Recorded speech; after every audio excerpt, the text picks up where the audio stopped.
We got to build a culture that's better than the culture that they're feeding us. And no matter what our government or our media says, keep our wits about us. This shit right here, us having places to meet, pushing the best of our culture forward, this shit is gonna work. Fuck politics. All you guys gotta do is come out here and support the culture that you love. This is my last stand, and I'm begging you all to rock with me. I'm gonna try and do something that's better than great. For the last 2 years, Dave Chappelle has been quietly inviting some of the best entertainers in the world to perform by his side in a tiny firehouse 20 minutes outside of Dayton, Ohio, in his hometown of Yellow Springs for an event called the Soundcheck Series that has been carefully documented along the way, but never released to the public. Last night, Jimmy Carr performed at the YS Firehouse for another episode of the Soundcheck Series that I can honestly say was one of the best comedy or entertainment shows I've ever seen in my life. Witnessing Dave Chappelle perform on a stage he built in front of a small group of people who he seems to trust is genuinely insane, especially the first time that he walks out and doesn't get a standing ovation like you'd expect to see if Dave Chappelle dropped into literally any other 200-seat room on the planet. But in Yellow Springs, most of the audience members truly look at him as one of their neighbors. Everyone always says that it's common for people in Yellow Springs to run into Dave Chappelle at the grocery store or the gas station, which I always assumed was somewhat of an exaggeration until the last day that I was there. He actually drove right past me while I was parking with his wife in the car, which was pretty cool. Because of this direct involvement in the community, when Chappelle is on stage at his club, it honestly feels like a two-way conversation with the funniest man on earth, even though he's the only one talking. If you haven't sat in those seats, it's impossible to explain the feeling of Dave Chappelle looking you in the eyes from 6 feet away, making jokes about things he actually cares about, to people that he feels a sense of community with inside of a building that he created from scratch to be the perfect room for comedy. I could go on and on about the actual show experience and quoting funny things that were said, but it's really not possible to do this show justice. The entire experience is so carefully curated. From the moment you walk in, there's a DJ and lights setting the vibe while people get drinks, and the phones being locked up encourages conversation. The continued swelling of intensity of the music and lights adds to the anticipation for about 45 minutes, until Dave Chappelle walks out on stage and does about 40 minutes of stand-up riffing about current events before bringing up Jimmy Carr, who did about 70 minutes by himself and another half hour on stage with Dave after we had already given them a standing O. So we were all actually watching the last 30 minutes on our feet. Chappelle made a great joke that this is starting to look like his mega church, but in reality, we were just all scared to sit down because we didn't want them to stop. Jimmy Carr performed on Sunday, but it was a sold-out weekend of Soundcheck Series events, as Adam Ray had 2 shows on Friday and Saturday. One is Adam Ray, and one is Dr. Phil. The Yellow Springs thing, that is super cool. Congratulations on that. How does it feel to have 2 nights, one as Dr. Phil and one as Adam Ray? Very cool, man. Yeah, I mean, I've been doing stand-up 18 years, and that is also why the Phil stuff is so fun, because having the Phil show makes me look forward to stand-up, and then vice versa. And getting to have kind of a 2-night thing is cool. And they all sold out pretty quick. And yeah, and I tried to get in the queue. Say it again. I tried to get in the queue. It was a mess. All right, well, we'll see what we can do. Yeah, I'm definitely just gonna be nervous as shit though, and like Dave. I mean, I think Dave usually likes to host and be there, so whether he brings me up or goes on after me, hopefully goes on after me, so that I don't have to follow him at all. Although I did have to follow him in the OR once. He popped into the original room at the Comedy Store probably 10 years ago, so I was, 8 years in. He did about an hour at like maybe 11. People who were supposed to go next left, so it was me, and they're like, "You're next if you want." And I remember having a moment being like, "Fucking don't go up. This is like, everyone's gonna leave," which a lot of people got up and left the room after. But I went up right after and made some joke about like, keep it going for Dave Chappelle, and like, can't be, I think a lot of people have done this. Like, can't believe he wanted to open for me. Like, what a cool guy. And nobody really laughed at that, so that was a shitty move. But it was a good, like, I definitely got off stage being like, like, I'm glad again, you have to just like, not have to, from my experience, you know, when I feel myself scared to like try a bit or do whatever, I now am trying to condition myself to like do that, because that's how you, I don't know, get better, grow, whatever, you know, I don't know. Is they're gonna let you guys put that on YouTube, the Yellow Springs one? I don't think we're going to be able to tape any of them, but we'll get a lot of B-roll snapshots. I know. You and your B-roll. This guy loves B-roll. Can't shut the fuck up about it. Like we mentioned last time, the security here is legit. At the mothership, they have the UFC and the Navy SEAL guys. Here they have about 40 people all dressed to the nines, some in suits, some in Chappelle jumpsuits, but it almost feels like an episode of Squid Games in there, where they have all the guards just watching you at all times. It creates kind of an intense vibe. You don't want to mess around in there. You feel like you're being watched, because you are. The pat-down prior to entering the club involved 3 different stations and multiple metal detectors, and their banned items list even goes as far as prohibiting paper and writing utensils. They also had a guy in the corner scanning the crowd the entire show with what looked to be like a mini telescope, which probably sounds like insane overkill at first, but it actually does make sense once you remember what Dave Chappelle has been through. As some of you know, we did a video about this venue about a year ago during its grand opening, before it even had a name or a liquor license, and a lot of things have actually changed on the inside. The addition of the liquor license also meant that they had to add tables, which meant less chairs and more wasted space compared to last time. I honestly hate comedy club tables in general, because you always end up sharing a tiny tabletop with someone in front or behind you, and you're trying not to knock their drinks off the table with your elbows. It's a disaster. But at the end of the day, having drinks was a net positive compared to last time, even with the tables. The biggest negative about this venue is just how hard it is to get tickets. Unlike a normal comedy club where they try to fill every single weekend, the YS Firehouse only puts shows on sale when they want. Every customer is limited to buying a maximum of 2 tickets, so there's no way to attend the Firehouse with a big group. As soon as this weekend of shows went on sale, I had 6 people all lined up in the queue trying to get tickets, and my buddy's girlfriend was actually the only one that ended up breaking through, while the other 5 of us got stuffed. The problem with that is the ticket buyer has to be present with their ID to pick up the tickets, and it was a huge debacle for him to get the names transferred over so we could use the tickets. It honestly barely ended up happening, so be wary of that. Also, if you're looking for Firehouse tickets, make sure that you're on Ticketmaster. The people in front of us apparently bought their tickets from StubHub and paid $1,800. Ours were $170, but because they were secondhand tickets or scalpers or whatever, they were basically told that they got scammed to their face and to step aside and some will help them soon. I don't actually know what ended up happening to those people, but because it's such a hard ticket to get and an unbelievable show experience, with the amount of people coming to see Dave Chappelle on his home stage from miles away, I bet that happens all the time. Yeah, I mean, I was there throughout like the whole pandemic, and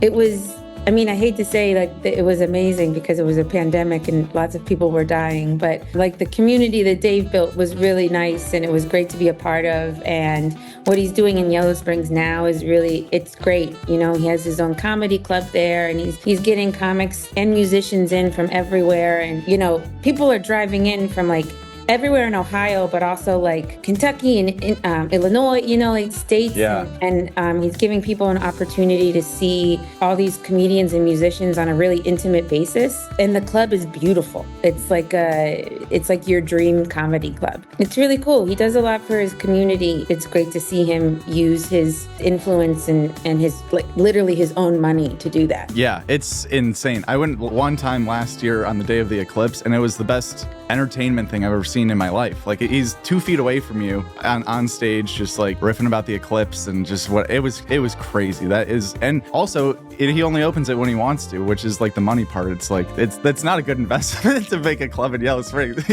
He's really doing it for the art of it and not for the like, all right, we got to fill all these weekends, which by the way, he could also easily do, you know, like it's very cool. So yeah, I would definitely but it's great. Yeah, he's really trying to curate something and make it a really cool experience, which I think we've both seen it to be exactly that. Yeah, for sure. The other thing that makes the Firehouse such a magical place is just the juxtaposition of the fame and status of Dave Chappelle owning a state-of-the-art comedy club that sticks out like a sore thumb in the small, humble community of Yellow Springs. I am from the great state of Ohio, so this type of terrain is nothing new to me personally, but one of the huge advantages that the YS Firehouse has when it comes to comedy is the demographic and mix of people who make up that area, basically being half hippies and half farmers. Or as Dave Chappelle put it, they're fix-their-own car whites, not stock market whites, and a lot of different viewpoints are represented in that crowd. Chappelle was telling me about the history of Yellow Springs, and he said, oh, it's interesting because this town is a microcosm for America. It's got the same makeup as America, roughly speaking, so they used it to test a lot of stuff. Like he said, when I... What? The McRib. They tested the McRib there. So when he was a kid, they had the McRib. But he thought it was everywhere, but it was just there where they tested it and went, okay, that works. The Wyas Firehouse and the Comedy Mothership have completely different goals and serve completely different purposes, so there's really no reason to compare them to each other besides the fact that they're both owned by famous comedians. But I will say the crowd in Chappelle's Club seems to be a better representation of the country as a whole. These are real people coming to hear all sorts of different jokes and ideas, and not big city folks living in political bubbles or groups of bachelor parties checking the mothership off their bucket list. So from a comedy perspective, you really do have to earn it with every member of the audience, with the exception of one person, because I'm pretty sure Chance the Rapper was sitting in the very back by the sound booth and then immediately went to the green room as soon as Dave got off stage. But for the most part, just because you're performing at Dave Chappelle's Comedy Club doesn't mean you're going to be shooting crabs in a bucket as a comedian. It was pretty clear that the Yellow Springs crowd did not fully understand the worldwide fame of Jimmy Carr when he first got on stage. And coming right off the personalized storytelling style of Dave Chappelle connecting with everyone on another level, the first 15 minutes of Jimmy Carr one-liners were not getting what they deserved until he took a moment to check in with the crowd and ask if anyone had any questions or heckles. And after resetting the room, proceeded to go on such a roll that as an audience member, it was hard to breathe for the rest of the show. And walking out of there, your cheeks literally hurt from laughing. Pause, I mean your face cheeks. So I went to see his new club in Yellow Springs. I heard it's great. I mean, it's insane. But that club only exists when he's there, right? Yeah, I think it's only like he runs shows when he wants to run shows. I think it's going to become something more than that. I think that's what he's planted a seed there. Yeah. And I think it's going to grow. And it's a small town, but it's a town with a lot of pull. It's like it's almost too beautiful a town. Yellow Springs. You kind of walk through and go, it's like the Stepford Wives. It's like so perfect. You know who's got playing this weekend? Who? The whole of the Wu-Tang Clan are coming. It's a 220-seater, okay? I think it may be one of the few occasions where more people are on stage than off stage. The audience may be smaller than the band. But that's Dave. But he draws people. He's a magnet. Since starting this channel and reporting comedy news, I've had the opportunity to go to a lot of different comedy shows, and I can honestly say what I saw last night in this building was the best show that I've ever seen, probably since the last time I was at this building. This place is the purest form of comedy that exists. It's hard to explain unless you experience it, but if you can, try to get to the Wyas Firehouse. It sounds corny and it sounds cheesy, but it's a magical place, and what Dave Chappelle says about it is true. It's more than a comedy club, it's a movement, and special things happen in there. It's impossible to explain. Just trust me. OH! Let's go! Guest spots from last week. The Joe Rogan Experience sat down with Aaron Rodgers and Jimmy Carr. Dax Flame returned to Bad Friends. Steven Rogers sat on the couch with Soder. Story Wars was a battle between Howie Mandel, Joe List, and Karen Fian. Pauly Shore joined the Duncan Trussell Family Hour. Grace O'Malley was on Whiskey Ginger. Two Bears, One Cave was Tom and Harland Williams. Steph Tolev took a ride on the Harland Highway. Andre Jin and Maddie Mays were the guests on the Fat Fish podcast. Matt and Shane's secret podcast was Dogs Only. Jessica Kierson came on Your Mom's House. Tony Hinchcliffe was on Jim Norton Can't Save You. Chelsea Lynn went on First Date. Carmen Lynch was on You Be Trippin'. Terry Crews did stuff with Howie Mandel. PFT Commenter visited Stavi's World. Shout out to the AWLs. And Carrot Top was the guest on Killed Tony. You are very funny. How long you been doing stand-up? 6 years. All of it in Houston? No, I live in Austin. Oh, you live in Austin.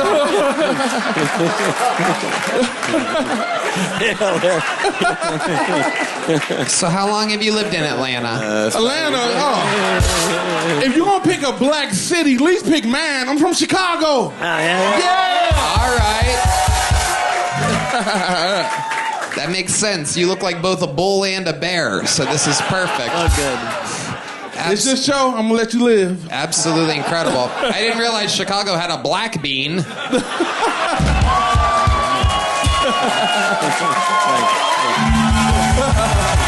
Yes, that is a callback from 1 year there and 3 months ago.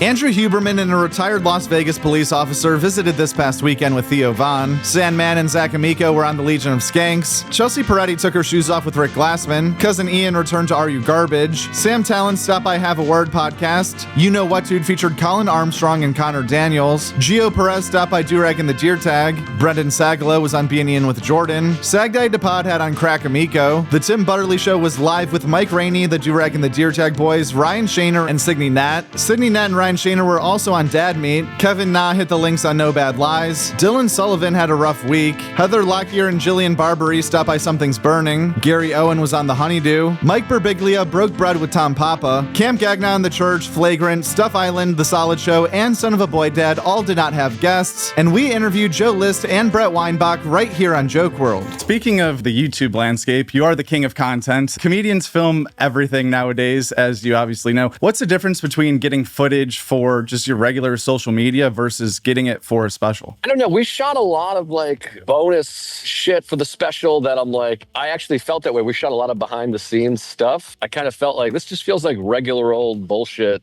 The special, I still think of the special as comedy, and I'm outdated now. But to me, a 1 hour concert, for lack of a better term, is still what I want to be good at, even if it doesn't do as much for you as a 1 minute clip of calling someone a fat asshole or whatever. As far as new stand-up comedy specials that are either out right now or coming out soon, there aren't too many this week, but we do have Gerard Carmichael, Don't Be Gay out on Max, Mike Birbiglia, The Good Life on Netflix, and out on YouTube is Greg Warren, The Champ, Ali Sadiq, My Two Sons, and Brett Weinbach, Popular Culture. Just having support with post stuff, you know? These proper professionals working on it, or having a lack of proper professionals working on it. Right. You know, that's all a challenge, and sort of just do as good a job you can with color correction and compression and stuff like that, or whatever, all the post stuff that's involved. Doing that from an amateur place, or not exactly an amateur place, but that's all, you know, a bit of a challenge. There's also a few specials in the works right now that will be coming out soon. That list starts off on June 1st with Giannis Pappas, Property Owner, coming out on YouTube. On June 17th, Justin Willman, Magic Lover, comes out on Netflix. And 1 week later, on June 24th, Steph Tolev, Filthy Queen, will be out on Netflix as well. And not technically stand-up specials, but Josh Johnson released a new 36-minute set about AI teachers. And there's a new episode of Stand Up on the Spot out right now featuring Ari Maddie, Fahim Anwar, Creeper, Craig Conan, Dean Del Rey, and Jeremiah Watkins. And last but not least, if you want to check out some of the extra footage we recorded while in Yellow Springs, head over to www.patreon.com/jokeworld, where we've been uploading multiple new videos every week. I actually had a security guard walk over while I was filming B-roll of outside the club during the day, basically come up and say that we can only film stuff if we're off their property. So if you want to hear that whole story and join the best community of comedy fans in the world while supporting us going on more trips like this, check out the page for just $5 a month. Or don't. I'm honestly happy enough you're watching the free videos. And like we mentioned before, our recent interview with Joe List about his new stand-up special being released in movie theaters will be on the end screen right after this. Give that a gander if you're not busy after this, but either way, thank you so much for being here, and if you're interested in some free Joke World stickers being sent to your house in the snail mail, fill out the link in the description below, and they should arrive within a few weeks. At Joke World. That's it, at Joke World.